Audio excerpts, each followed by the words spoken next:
গত বছর ডেভিড আলাবার পর এডেন মিলিতাওয়ের এসিএল চোটের পর প্রকাশ হয়েছিল খবরটা। তবে সাবেক ক্লাব রিয়াল মাদ্রিদে আর যোগ দেওয়া হয়নি সার্জিও রামোসের। এই মৌসুমে আরও একবার ক্লাবটির দুই ডিফেন্ডার এসিএল চোটের শিকার হওয়ার পর পুনরায় আবার বাতাসে ভাসছে রামোসকে হয়তো এবার মাদ্রিদে দেখা যাবে। ক্লাবের সমর্থকদের একটি অংশ বিশ্বকাপ জয়ী সেন্টার ব্যাককে চেনা আঙিনায় আবার দেখতে চান। তবে বর্তমান বাস্তবতায় সেই কাজটা বেশ কঠিন বলেই প্রতীয়মান হচ্ছে। চুক্তির মেয়াদ শেষে 2021 সালে রিয়ালে 16 বছরের অধ্যায়ের ইতি টানেন রামোস।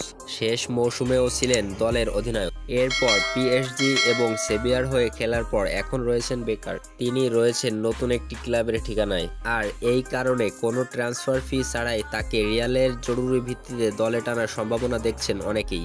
আর এটার শুরু হয় গত শনিবার ওয়াসোনার বিপক্ষে লা লিগার ম্যাচে মিলিতাওয়ের এসিএল চোট পেয়ে মাঠ ছাড়ার পর থেকে। ধারণা করা হচ্ছে 9 মাসের জন্য ছিটকে গেছেন ব্রাজিলিয়ান এই সেন্টার ব্যাক। এর আগে একই চোটে মৌসুমের বাকি অংশ শেষ হয়ে গেছে রাইট ব্যাক দানি কারবাহলের। তার পরিবর্তে কভার হিসেবে যিনি খেলেছেন সেই লুকাস ভাস্কেসও শেষ ম্যাচটায় চোট পেয়ে ডিসেম্বর পর্যন্ত ছিটকে গেছেন। অন্যদিকে আরেক সেন্টার ব্যাক আলাবা গত বছর পাওয়া চোট থেকে এখনও সেরে উঠতে পারেননি। আর সুস্থ হলেও ডিসেম্বরে ফিরে তিনি কেমন খেলবেন বা ছন্দ কেমন পাবেন তা নিয়ে রয়েছে প্রশ্ন। সব মিলিয়ে ব্যস্ত একটি মৌসুমে কাজে লাগানোর মতো সেন্টার ব্যাক নেই কার্লো আনচেলত্তির হাতে। অন্য পজিশনের অবস্থাও তেমন ভালো নয়। শেষ ম্যাচে রাইট ব্যাক হিসেবে খেলেছেন মিডফিল্ডার ফেদে ভালভার্দে।